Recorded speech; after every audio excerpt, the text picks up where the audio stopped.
The wedding was a symphony of clinking champagne glasses, soft string music, and the rustle of silk. For Clara Evans, it was a cacophony of everything she was not.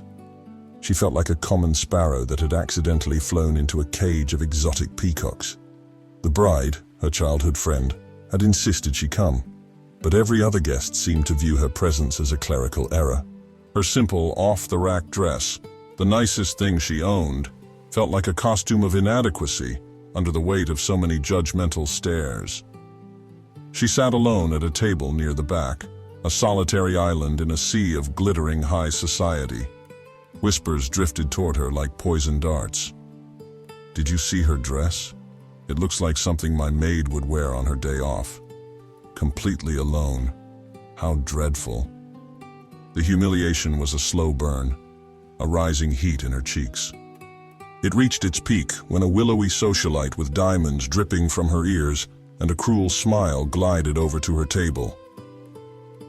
"Oh, hello," the woman cooed, her voice dripping with false sympathy. "Are you lost? The staff entrance is around the back." The insult was so direct, so exquisitely aimed, that it stole Clara's breath. The room swam for a moment. She was on the verge of fleeing, of running from this gilded hall and never looking back. Her chair scraped against the floor as she prepared to stand, her pride in tatters. That's when a shadow fell over her table. A man sat down in the empty chair beside her, his presence so commanding it seemed to suck the air from the immediate vicinity. He was impossibly handsome, with sharp, intelligent features, piercing gray eyes, and a suit so perfectly tailored it looked like it had been sculpted onto his athletic frame. He was Dr. Adrian Sterling, the city's most renowned plastic surgeon, a man whose cold perfectionism was as legendary as his billion-dollar fortune. Clara recognized him from the society pages she sometimes glanced at while waiting in line at the grocery store. He ignored the gawking socialite completely. He leaned in close to Clara, his cologne a subtle, intoxicating scent of bergamot and cedar. His voice was a low, conspiratorial whisper, meant only for her. "Pretend you're with me." Clara stared at him, bewildered. "What?" His eyes flickered toward a corner of the room where an older, impeccably dressed woman was steering a young heiress in their direction. "My aunt is about to stage an ambush," he explained, his voice a smooth, cool murmur against her ear. "I need a deterrent. You look like you need a rescue. Help me, and I'll guide you through this shark tank for the rest of the night. Deal?" He was offering her a shield, a way out of her humiliation. Desperate for any escape, she could only nod, her throat too tight to speak. A slow, satisfied smile touched the corner of his lips. "Good girl."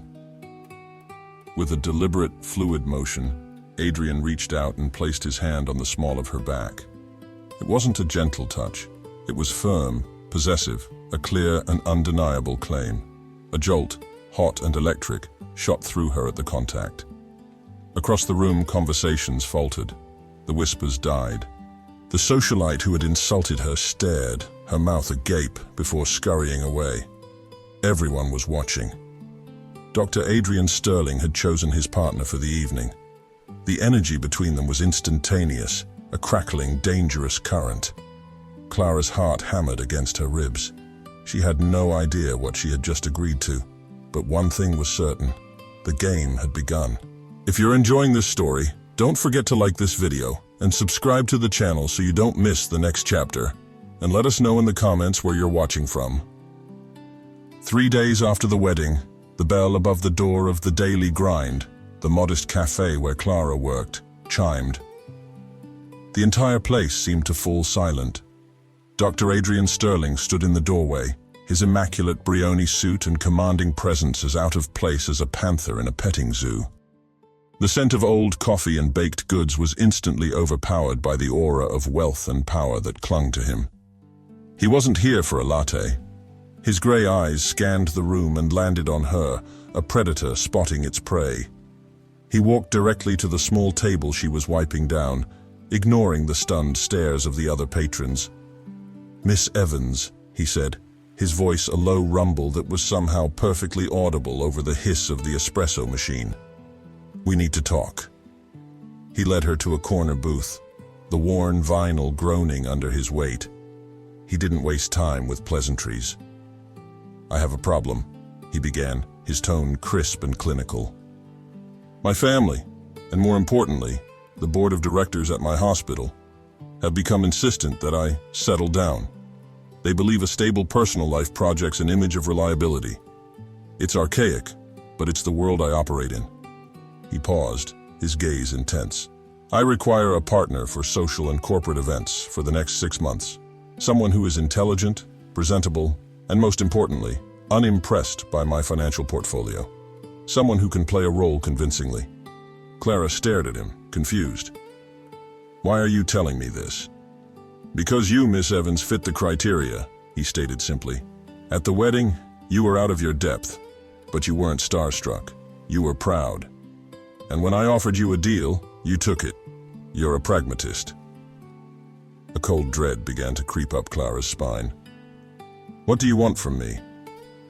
"I did some research on you," he continued, completely unfazed. The statement was chilling in its casual admission of power. "I know about your mother's illness. I know about the medical debt that is slowly crushing your family. I know you work 2 jobs and are still barely keeping your head above water." He leaned forward slightly, his eyes locking onto hers. "I am offering you a solution, a transaction." He named a figure, a sum so vast it made Clara's head spin. It was enough to change everything. "I will settle every cent of your family's medical debt," he said, his voice even and measured. "Furthermore, I will have your mother transferred to my hospital under the care of the best specialists in the country, with all expenses covered. She will receive the best treatment money can buy." The offer was a lifeline, a miracle she had prayed for in her darkest moments. But she knew there was a price. "In exchange," he said, "for the next 6 months, you will play the part of my fiancée." The room tilted. His fiancée. It was insane, a fantasy, but the desperation in her heart was real. The chance to save her mother, to lift the crippling weight of debt from her family's shoulders. It was everything. "You think I can just pretend to be your fiancé?" she whispered, the words feeling foreign and absurd on her tongue. "I am a plastic surgeon, Miss Evans. I create illusions for a living." "This is no different," he replied coolly. "You will be compensated handsomely for your performance." She felt trapped, a fly caught in a web spun from money and desperation. But it was a web that offered salvation. How could she refuse? Seeing the surrender in her eyes, Adrian reached into his suit jacket and produced a slim, leather-bound folder, placing it on the table between them. "I took the liberty of having my lawyers draft an agreement," he said. Clara opened it. It was a contract, dozens of pages long, filled with dense legal jargon. Non-disclosure agreements, behavioral clauses, termination conditions. "Read the rules, Miss Evans," Adrian said, his voice dropping, becoming a low, serious warning. "Pay special attention to Article 7, Section B, the clause regarding non-involvement. There are to be no emotional attachments, no romantic delusions. This is a business arrangement, nothing more." He stood up, his towering presence once again commanding the small space. "My driver will pick you up tomorrow at noon. Have your things ready." He turned and walked out of the cafe, leaving Clara alone in the booth with the contract and the impossible choice she had already made. She was about to sell 6 months of her life to a cold, calculating billionaire. But in doing so, she might just save the one life that mattered most to her. The next day, a sleek black car, silent as a shadow, arrived to collect her. It transported her from her world of worn-out furniture and the constant worry of overdue bills to Adrian's. His penthouse was less a home and more a monument to wealth and control. It occupied the top 2 floors of the city's most exclusive skyscraper, a fortress of glass, steel, and polished marble that offered breathtaking panoramic views of the world below. It was magnificent, minimalist, and as cold and empty as a tomb. She was greeted at the door, not by Adrian, but by a severe, rail-thin woman in her late 50s, with her hair pulled back in a bun so tight it seemed to pull her face taut. "I am Mrs. Davenport, Dr. Sterling's head of household," the woman announced, her voice crisp and devoid of warmth. She looked Clara up and down, her gaze lingering on Clara's simple suitcase, and her disapproval was a palpable force. "The doctor is in surgery. I will show you to your quarters." The tour was brief and clinical. Mrs. Davenport pointed out the kitchen, the living areas, and finally, Clara's room. It was beautiful, of course, with a stunning view, but it was pointedly located at the opposite end of the sprawling penthouse from the master suite. A clear, unspoken boundary. "Dr. Sterling has had a wardrobe prepared for you," Mrs. Davenport said, opening a door to reveal a walk-in closet the size of Clara's entire bedroom back home. It was filled with designer clothes, shoes, and handbags, all in her size. The sheer volume of it was staggering, a testament to the thoroughness of Adrian's research. "You represent him now," the housekeeper said, her tone echoing Adrian's own words. "You are expected to dress accordingly." Left alone, Clara felt an overwhelming sense of dislocation. She was a ghost, haunting someone else's life. That night, sleep was impossible. The silence of the penthouse was more deafening than the city noise she was used to. Tossing and turning in the ridiculously comfortable bed, she finally gave up. A glass of water was what she needed. She padded barefoot through the dark, silent halls, guided by the ambient glow of the city lights outside. As she entered the kitchen, she froze. He was there. Adrian stood in front of the floor-to-ceiling window, a glass of water in his hand, staring out at the glittering cityscape. He was shirtless. The moonlight sculpted his body, defining the lean, powerful muscles of his back and shoulders. The body of a man who applied the same discipline to his own physique as he did to everything else in his life. He must have heard her sharp intake of breath because he turned. His gray eyes, dark and unreadable in the dim light, met hers. "Insomnia?" he asked, his voice a low, husky rumble that vibrated through the quiet room. She could only nod, her throat suddenly dry. He set his glass down on the polished marble island and began to walk toward her, his movements slow, deliberate, predatory. He didn't stop until he had backed her up against the cold, smooth surface of the counter, trapping her. He placed a hand on either side of her, caging her in. "Or perhaps," he whispered, leaning in closer, "you were curious about the benefits not listed in the contract." His proximity was dizzying. She could feel the heat radiating from his bare chest, smell the clean, masculine scent of his skin. His warm breath ghosted across her cheek as he leaned in, his lips hovering dangerously close to her ear. "Don't make the mistake of thinking this is anything more than what it is," he murmured, his voice a silken threat. Just as she thought he might kiss her, he pushed himself away, a mocking, cruel smirk playing on his lips. "Remember the rules, Clara," he said, his voice returning to its cool, detached tone. "Don't get attached." He picked up his glass, downed the rest of the water, and walked out of the kitchen, leaving her trembling, her heart hammering against her ribs. She was breathless, humiliated, and to her absolute horror, dangerously, undeniably aroused.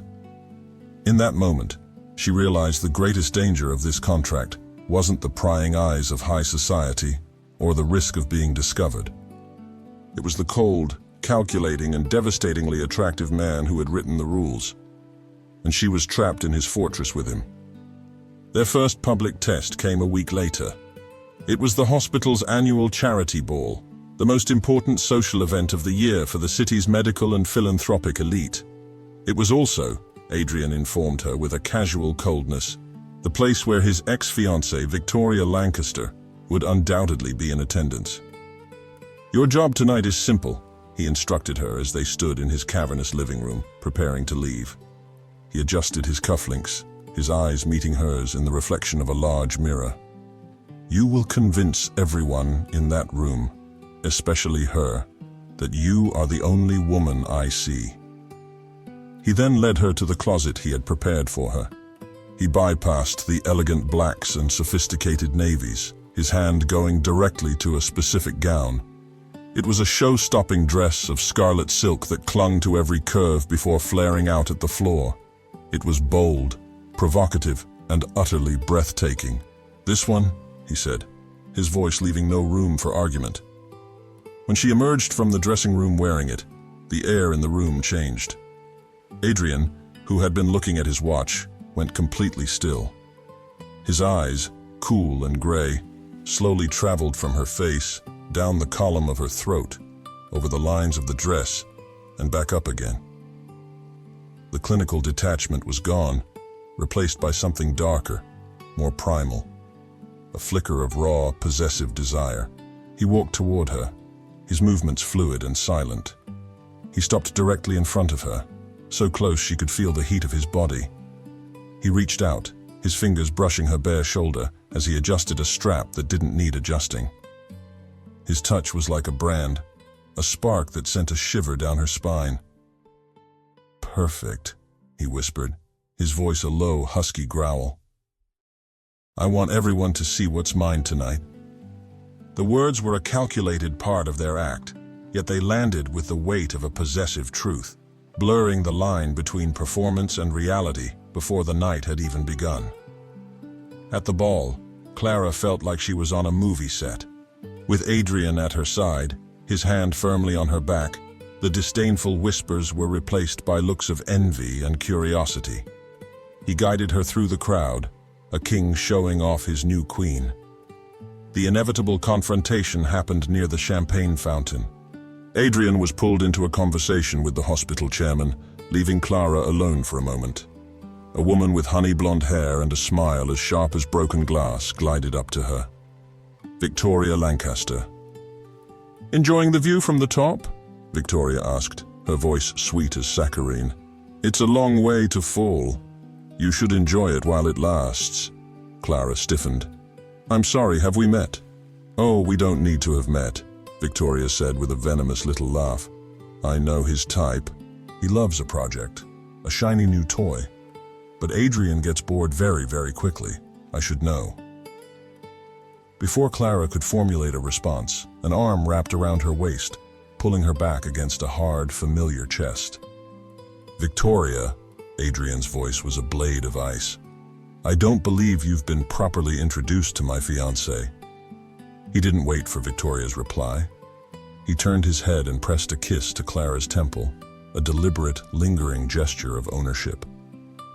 It was a public marking of his territory, a move meant as much for Victoria's benefit as it was for Clara's. He looked down at Clara, his eyes burning with a protective fire that stunned her into silence. The look was not part of the act. It was real. "Darling," he murmured, his lips close to her ear.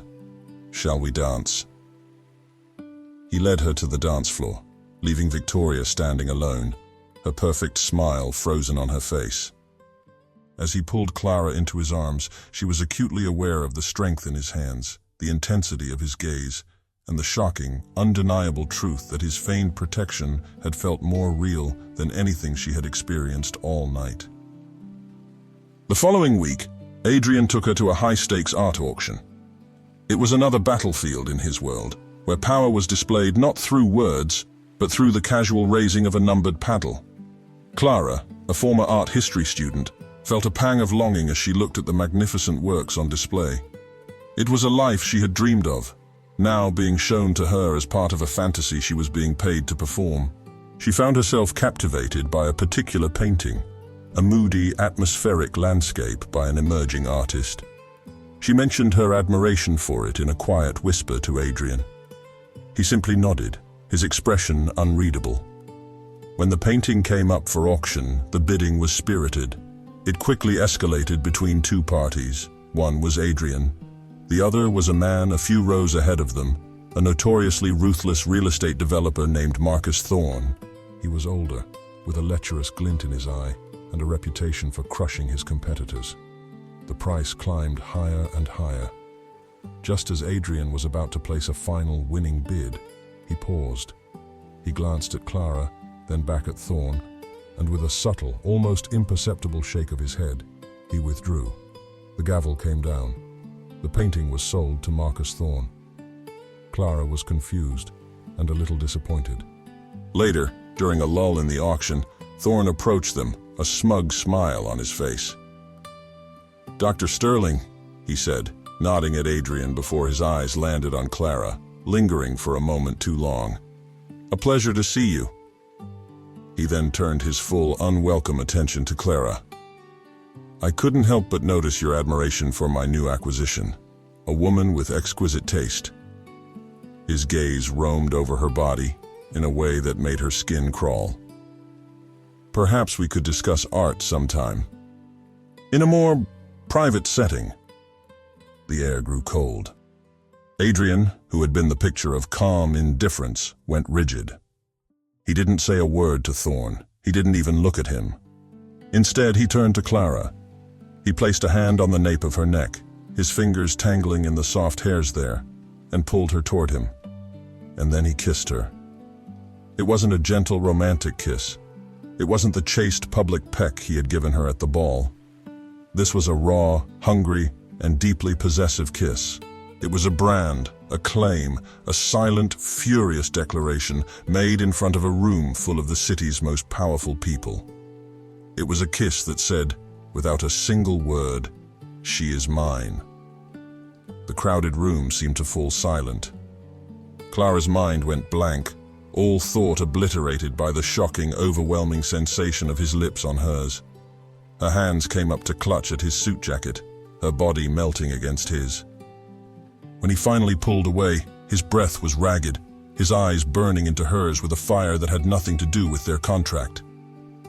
"We're leaving," he commanded, his voice a low growl. He took her hand, his grip firm, and led her out of the auction house, leaving Marcus Thorne standing there, speechless and publicly neutered. The silence in the car on the way back to the penthouse was heavy and suffocating. Clara stared out the window, her lips still tingling, her mind reeling. She could feel his eyes on her, but she couldn't bring herself to look at him. "What was that?" she finally whispered, her voice trembling. The car glided to a stop in the underground garage. He turned off the engine, plunging them into a sudden, profound silence.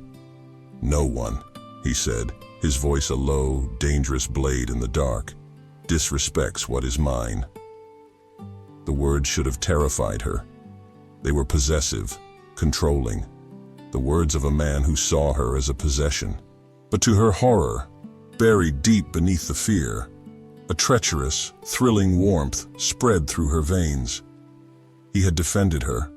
He had claimed her, and it had felt terrifyingly, intoxicatingly real. A violent thunderstorm rolled into the city a few nights later, trapping them in the penthouse. The wind howled like a wounded animal, and rain hammered against the panoramic windows, obscuring the glittering city below in a gray, turbulent sheet. Then, with a flicker and a groan, the power grid gave out. The penthouse was plunged into an immediate, inky blackness. "Stay put," Adrian's voice commanded from across the living room, calm and steady in the sudden dark. A moment later, his phone's flashlight cut a sharp beam through the black.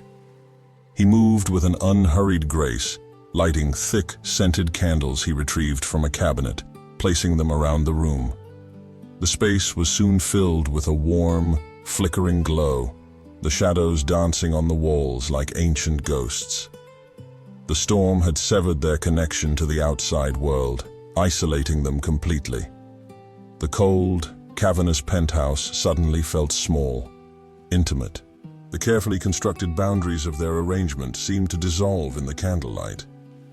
"I suppose a drink is in order," Adrian said, his voice softer than usual. He retrieved a bottle of aged whiskey and 2 crystal glasses, the amber liquid catching the candlelight as he poured.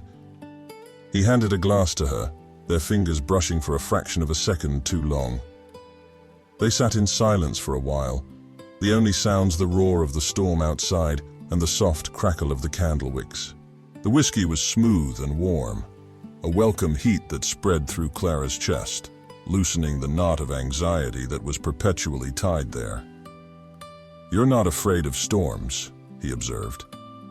It wasn't a question. "No," she admitted. "My mother always said they were just the sky rearranging its furniture. It made them seem less scary." She took another sip of whiskey. "How is she? I spoke to her nurse yesterday, but she's responding well to the new treatment," Adrian said, his voice turning clinical for a moment. "Her vitals are stable. The oncology team is cautiously optimistic." He paused. "You miss her?" Again, not a question. "Every day," Clara whispered. The conversation drifted, becoming dangerously personal in the enforced intimacy of the blackout. She asked him about his work, the pressure, the godlike responsibility of holding a life in his hands. He, in turn, asked about her art, the passion she had been forced to set aside. Then, emboldened by the whiskey and the strange confessional atmosphere, she asked the question she'd been wanting to ask since the night of the ball. "What happened? With Victoria?" Adrian went still. He stared into the dancing flame of the candle, his jaw tight. For a long moment, she thought he wouldn't answer. "She cheated on me," he said finally, the words stark and stripped of emotion. "With my best friend, the man who was supposed to be my best man at our wedding." He took a long swallow of his whiskey. "It wasn't the infidelity that broke me," he continued, his voice raw with a pain he rarely allowed to surface. "It was the deception, the months of lies, the realization that the two people I trusted most in the world saw me as a fool. An obstacle, a bank account." He finally looked at her, and in the flickering candlelight, his mask of cold control was gone. She saw only a man who had been profoundly wounded, a man who had encased his heart in ice to prevent it from ever being shattered again. "I swore then," he admitted, his voice barely a whisper, "that I would never let anyone get close enough to hurt me again." In that moment, he wasn't Dr. Adrian Sterling, the billionaire surgeon. He was just a man, vulnerable and in pain.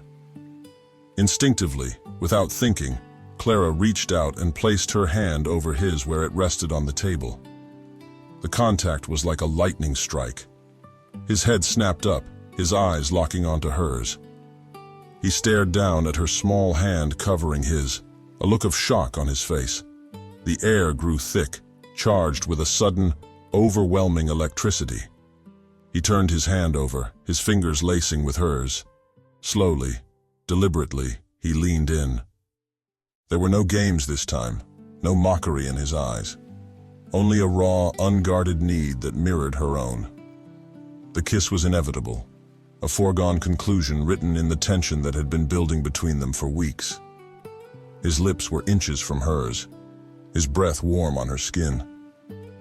A deafening crack of thunder exploded directly overhead, so loud and violent it shook the very foundations of the building. They both jumped, startled, the spell shattering into a million pieces. The moment was broken. Adrian pulled his hand back as if he'd been burned, the mask of cool indifference sliding back into place. He stood up abruptly, turning away from her. "It's late," he said, his voice strained. "You should get some rest." He walked out of the room, leaving her alone in the candlelight, her heart hammering against her ribs. The promise of the kiss, unspoken and unfulfilled, hung in the air between them, more powerful and more dangerous than if it had ever happened. The unspoken kiss from the night of the storm became a ghost that haunted the penthouse. A fragile, awkward truce settled between them. Adrian was more withdrawn than ever, throwing himself into his work with a renewed ferocity, as if trying to outrun the vulnerability he had shown. Clara, in turn, tried to make herself as invisible as possible, her heart aching with the memory of what had almost been. The fragile peace was shattered by a phone call a week later. It was the hospital. Clara's mother had developed a severe post-treatment infection and had been rushed into intensive care. She needed an immediate, high-risk surgical procedure to have any chance of survival. Clara's world imploded. She was a mess of panic and tears when Adrian found her, having been alerted by his staff. He took one look at her terrified face, listened to the frantic explanation, and his entire demeanor shifted. The cold, distant billionaire vanished, replaced by the decisive, commanding surgeon. "She's in the best hands, but I'm going in," he said, his voice leaving no room for argument. "I'll do the surgery myself. Now go to the hospital. I'll meet you there." He was already shrugging off his suit jacket, his mind focused, his purpose absolute. Hours later, Clara was pacing the sterile white floor of the surgical waiting area, a hollowed-out shell of anxiety. She was a wreck, unable to think, unable to breathe. She needed to call her family, but her mother's important legal and insurance documents were back at the penthouse. She remembered her mother mentioning a durable power of attorney, something the hospital administration might need.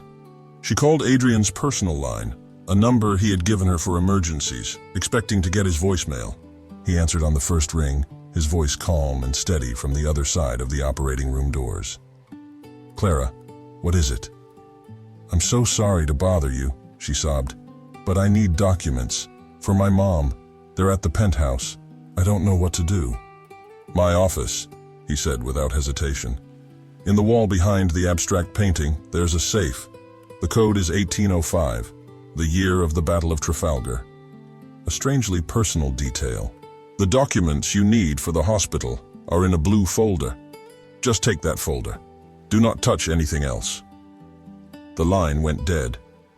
Armed with the code and a desperate sense of purpose, she took a taxi back to the silent penthouse. Her hands trembled as she swung the painting aside and entered the code. The heavy steel door of the safe swung open. Inside, everything was meticulously organized. Stacks of papers, deeds, a few pieces of jewelry in velvet boxes. And there, just as he'd said, was a simple blue folder. She pulled it out. But as she did, her eyes caught on the folder beneath it. It was thick, black, and unmarked, except for a small typed label on the tab. Her breath caught in her throat. The name on the label was Marcus Thorne. Her mind screamed at her to close the safe, to obey Adrian's command. But she couldn't. Her fingers, acting of their own accord, pulled the folder out. It wasn't a business portfolio. It was a full-blown private investigation file. She sank into Adrian's leather desk chair, her heart pounding, and began to read. The file was a deep dive into the life of the lecherous man from the art auction. It detailed his predatory business practices, listing small, family-owned companies he had systematically driven into bankruptcy before buying their assets for pennies on the dollar. It was a graveyard of ruined dreams. Then she turned a page and saw a name that made her blood run cold. Lancaster Textiles. Victoria's family business. According to the investigator's report, Thorne had orchestrated its downfall a year and a half ago. At the very back of the file, tucked into a sleeve, was a single handwritten note on Adrian's personal stationery. It was a question, scrawled in his sharp, decisive handwriting, a question he had clearly been asking himself. Did he ruin her father's business? Is that why she left me? Clara stared at the note, her world tilting on its axis. The story he had told her, the simple, clean narrative of being cheated on by the two people he trusted most, was a lie. Or at least, not the whole truth. He hadn't just been a passive victim of Victoria's infidelity. He had been actively investigating the man who may have been the root cause of it all. He suspected Victoria hadn't just left him. She had been pushed, perhaps by financial desperation caused by Marcus Thorne. The cold, heartless man he pretended to be was a facade. Beneath the ice, there was a man who felt guilty, a man who sought to understand, a man who pursued a quiet, hidden form of justice. Who was the real Adrian Sterling? The question echoed in the silent, empty office. She had signed a contract with a man she thought she understood, but she was living with a complete and utter stranger. Clara sat in the sterile silence of the hospital waiting room, the weight of the black folder a tangible presence in her bag. Her mother was out of surgery and stable, resting in a private recovery room. Adrian had done it. He had saved her. He had walked out of the operating room hours ago, his face tired but calm, and given her the news with a quiet, professional reassurance before disappearing to handle other hospital matters. Now he was walking toward her, having shed his surgical scrubs for a crisp dress shirt and slacks. He looked exhausted, but his posture was still ramrod straight. "She's doing well," he said, his voice soft. "The next 24 hours are critical, but I'm confident she'll make a full recovery." "Thank you, Adrian," Clara said, her voice thick with a gratitude so immense it felt like it could swallow her whole. "I don't know how I can ever—" "It's part of our arrangement," he cut in, his professional mask sliding back into place. It was a reflexive defense, a way to keep the wall between them intact, but Clara wouldn't allow it, not anymore. She took a deep breath. "We need to talk. Not about my mother. About Marcus Thorne." Adrian froze. His calm, clinical demeanor evaporated, replaced by a guarded stillness. His eyes, which had been soft with fatigue, turned sharp and hard as flint. "You violated my trust," he said, his voice dangerously low. "I gave you one instruction. You left out a few key details in your story the other night," she countered, her own voice gaining a strength she didn't know she possessed. She pulled the folder from her bag and placed it on the empty chair between them. "You told me Victoria cheated on you. You didn't tell me you suspected she was driven into another man's arms by financial ruin, orchestrated by Thorne. You didn't tell me you were investigating him." She looked him straight in the eye, her gaze unwavering. "You're still trying to protect her, aren't you? Even after all this time. Do you still love her?" The question hung in the air, raw and direct. Adrian stared at the folder, then back at her, a muscle working in his jaw. He looked like a king whose fortress had just been breached. He let out a long, weary sigh, running a hand through his perfectly styled hair, messing it up for the first time she had ever seen. "No," he said, the word heavy with a truth he rarely admitted, even to himself. "I don't love her. Not anymore. But I feel responsible." He finally met her gaze, and the ice in his eyes had melted, revealing a deep well of guilt. "I was obsessed with my work. I was cold, demanding. I saw her family's financial trouble as a nuisance, not a crisis. I thought she left me for my best friend because I wasn't enough. It took me months to realize I hadn't been paying attention, that I had pushed her away long before she ever strayed. I drove her to a point of desperation where another man's comfort and money seemed like a better option. My investigation.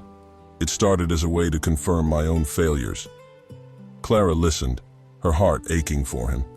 He wasn't a vengeful ex-lover. He was a man punishing himself, carrying a burden of guilt far heavier than she had ever imagined. An idea, bold and reckless, began to form in her mind. An idea born of her gratitude, her newfound understanding of him, and a simmering anger of her own. "You want justice for what he did to her," Clara said, her voice firm and clear. "I want justice for what men like him do to families like mine. The ones they crush without a second thought." She leaned forward, her eyes alight with a fierce, determined fire. "So let's stop circling the truth and do something about it. Let's get him, together." Adrian stared at her, utterly speechless. He was completely taken aback. This quiet, unassuming woman he had hired to be a pretty, silent accessory was now proposing to be his partner in a dangerous battle against a powerful enemy. She wasn't asking for his protection, she was offering her alliance. For the first time, he saw her not as a contract, not as a charity case, not as a complicated woman who made him feel things he didn't want to feel. He saw her as an equal, a warrior. A slow, dangerous smile spread across his face, the first genuine smile she had ever seen from him. It transformed his entire demeanor. "All right, Evans," he said, the name now sounding less like a formal address and more like the name of a respected partner. Let's go to work. The penthouse transformed from a cold residence into a strategic war room. For the first time, Clara and Adrian were not circling each other as employer and employee, but collaborating as partners. The shift was seismic. They spent hours huddled over the investigation file, piecing together Thorne's patterns, his weaknesses, his ego. The plan they devised was audacious, relying on Thorne's two greatest weaknesses, his greed and his lechery. The trap would be set at a private, high-stakes investment summit Thorne was hosting for a select group of potential clients. Clara, armed with the intricate financial knowledge from Adrian's file and a new, flawlessly fabricated identity, would play the part of Clara Beaumont, the sole heiress to a recently acquired European tech fortune. Her goal? To dangle the prospect of a massive 9-figure investment so enticing that Thorne would drop his guard. "He'll be expecting a seasoned investor, not someone like you," Adrian explained, pacing his office. "You're his blind spot. Young, beautiful, and supposedly incredibly rich. You are everything his ego wants to conquer." The night of the summit, the tension was a live wire. Clara looked the part, dressed in a sophisticated emerald green gown that screamed old money.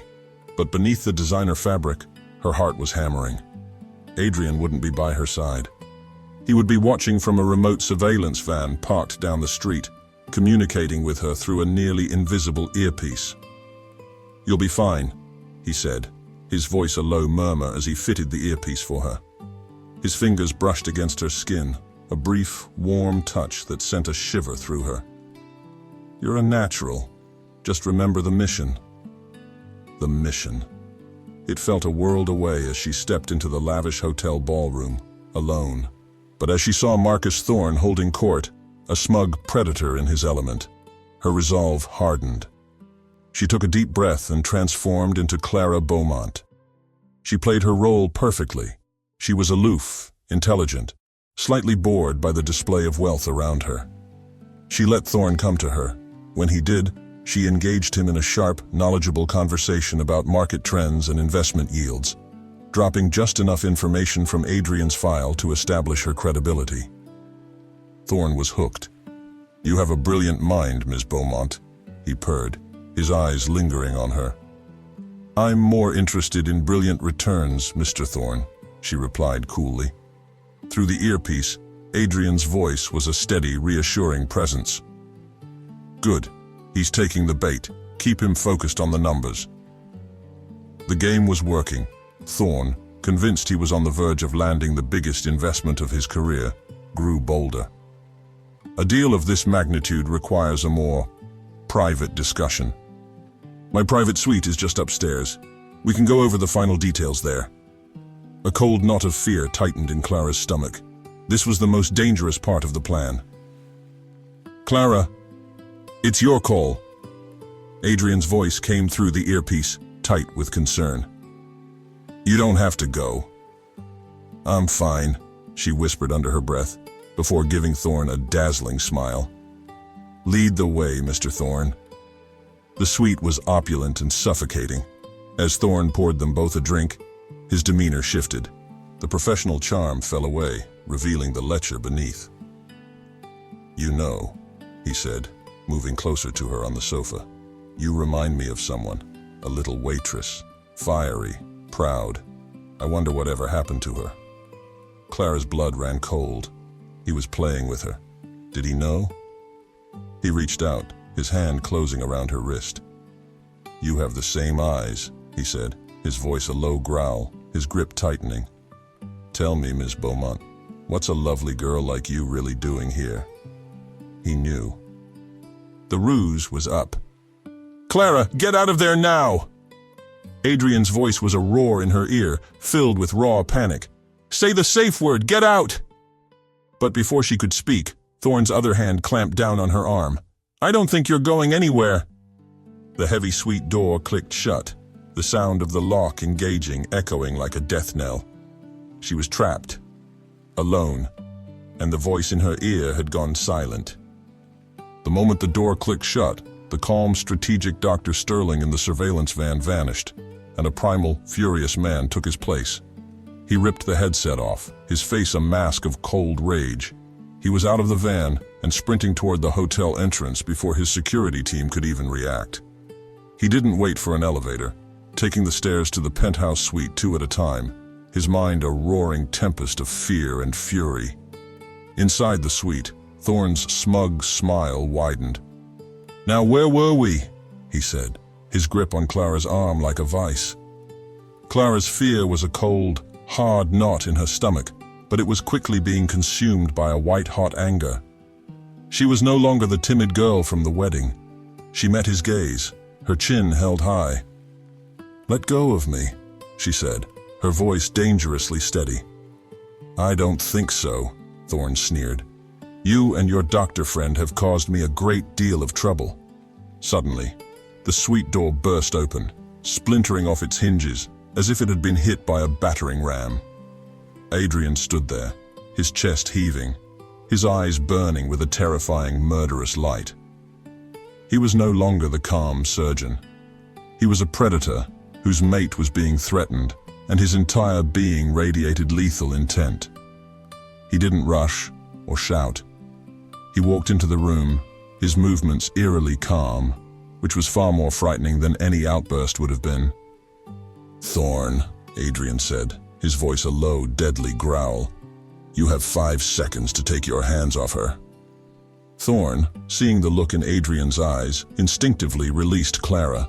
She scrambled away, putting distance between herself and the two men. "This is a private conversation, Sterling," Thorne blustered, trying to regain some semblance of control. "It's over," Adrian said, stopping a few feet from him. "My lawyers have been listening to and recording every word you've said for the past hour. They've already filed a preliminary injunction with the SEC based on your admission of market manipulation. By morning, your assets will be frozen. You, Marcus, are ruined." Thorne's face went from red to a pasty, sickly white. He was finished. Adrian walked over to Clara, his eyes scanning her for any sign of injury. His hand came up to her arm, his grip firm but infinitely gentle, a stark contrast to Thorne's bruising hold. "Let's go," he said softly. He led her out of the suite, past the hotel security who were now rushing to the scene, and didn't stop until they were in the silent, sterile environment of the underground parking garage. The adrenaline from the confrontation drained away, leaving behind a raw, trembling emotional aftermath. They stood by his car, the air thick with unspoken words. "Are you all right?" he asked, his voice hoarse. "I'm fine," she whispered, though she was shaking. He reached out, his hand cupping her cheek, his thumb stroking away a tear she didn't even know had fallen. His composure finally broke. The fear he had suppressed now flooded his features, making him look vulnerable and achingly human. "I thought I was going to lose you," he confessed, his voice cracking with an emotion she had never heard from him before. "When the audio cut out, when you were in there with him, in that moment, nothing else mattered. Not the money, not the revenge, not the contract. Nothing. Only you." The confession hung in the air, raw and undeniable. It was the truth, stripped of all artifice and games. He stopped the car not at the penthouse, but a block away from her old, humble apartment building. He turned to her, his face a mask of profound, heartbreaking resignation. "The contract is broken, Clara," he said quietly. "It's over. You're free. I'll continue to take care of your mother's expenses. That was never in question. But you don't have to be tied to me anymore." He wouldn't look at her. He was letting her go. It was the final, most painful act of love he could offer, believing it was what she truly wanted. He was setting her free, even if it meant losing the only thing he had just admitted mattered. "Go be happy, Clara," he whispered, his voice thick with unshed tears. "You deserve it." Clara walked into her old apartment, and the familiar scent of her life before Adrian, lavender air freshener and old books, felt alien. The freedom she had once craved now felt like a vast, echoing emptiness. The small, cramped rooms that had once been her entire world now felt like a cage far more confining than Adrian's glass fortress had ever been. The silence was the worst part. It wasn't the peaceful, contemplative silence of the penthouse library. It was a hollow, lonely silence, punctuated only by the ticking of a cheap wall clock. Days turned into a week. She visited her mother at the hospital, a state-of-the-art facility that felt like another world. Her mother, now recovering remarkably in a sun-drenched private room, was sharp-eyed. She saw the sadness that clung to her daughter like a shadow. "You saved my life, my darling girl," her mother said one afternoon, taking Clara's hand. Her grip was stronger now. "But you look like you've lost the world. You love him, don't you?" The question was so simple, so direct. "It's complicated, Mom," Clara deflected, looking away. "No, it's not," her mother said gently. "I saw the way he looked at you when he came to check on me. That wasn't a doctor looking at a patient's daughter. That was a man looking at his entire world. So why are you here looking miserable instead of with him?" The words resonated deep in Clara's soul. She had spent the last week telling herself she was lucky to be free, that she had escaped without getting her heart completely broken. But it was a lie. Her heart was already broken, not by Adrian, but by his absence. She thought about the man she had come to know, not the cold billionaire, but the man who carried the weight of his own guilt, who fought for a quiet justice, who had looked at her with raw terror in his eyes when he thought she was in danger. The man who had kissed her with a desperate, claiming passion. The man who had let her go, believing it was for her own good. She realized she wasn't the same frightened, insecure woman who had been humiliated at a wedding months ago. She had walked into a den of lions and emerged unscathed. She had negotiated a contract with a billionaire, played a dangerous game with a corporate predator, and won. She was no longer a victim of circumstance. She was a woman who could make her own choices, and she was choosing him. Without a second thought, she kissed her mother goodbye, left the hospital, and took a taxi straight to Sterling Tower. She used the private key card Adrian had given her, the one she was supposed to have returned, and took the elevator straight to the penthouse. She found him in his office. He was standing in front of the massive window staring out at the city, a glass of whiskey in his hand. He looked lost, a king in a castle that had become a prison. He didn't hear her enter. "I don't want to be free," she said softly from the doorway. Adrian spun around, his eyes wide with shock and a dawning, incredulous hope. He looked as if he were seeing a ghost. "Clara, not if it means being without you," she continued, walking slowly toward him, her heart pounding with a new, fearless certainty. "But the contract," he stammered, his composure gone. "Tear up the contract," she said, stopping just before him. She reached up, her hand cool against his cheek. "Let's write our own." And then she kissed him. It was not a kiss of gratitude or of calculated performance. It was a kiss of choice, of demand, of absolute certainty. It was the kiss she had been waiting for, the one that had been promised in the dark of the storm. For a moment he was too stunned to react. Then, with a low groan that came from the depths of his soul, he surrendered. His arms wrapped around her, lifting her off her feet and pulling her tight against him, as if he could absorb her into himself. The kiss deepened, becoming a fiery, passionate testament to all the unspoken feelings, all the pent-up longing, all the rules that were finally irrevocably broken. He was no longer her employer, and she was no longer his pawn. In that moment, they were simply a man and a woman, finally claiming the love they had fought so hard to deny. 6 months later, Clara stood in a sun-dappled garden, the scent of roses and fresh-cut grass in the air. A soft breeze rustled the leaves of the ancient oak tree under which she stood. This time, she was not an outsider. She was the main event. It was another wedding, but it was nothing like the ostentatious affair that had started it all. This ceremony was small, intimate, attended only by the people who truly mattered. Clara's mother, her face glowing with health and happiness, sat in the front row, dabbing at her eyes with a lace handkerchief. Mrs. Davenport, the once stern housekeeper, stood beside her, a rare, genuine smile on her face. Adrian stood opposite Clara, and he was a man transformed. The cold, icy mask he had worn for so long was gone, melted away by the warmth of a love he had finally allowed himself to accept. He wore no armor today, only a perfectly tailored suit and an expression of such profound adoration that it made Clara's heart ache with joy. He only had eyes for her. When it came time for the vows, they were not the flowery, generic promises of strangers. They were real, forged in the fire of their unique journey. Adrian took her hands, his grip warm and steady. "Clara," he began, his voice thick with an emotion he no longer tried to hide.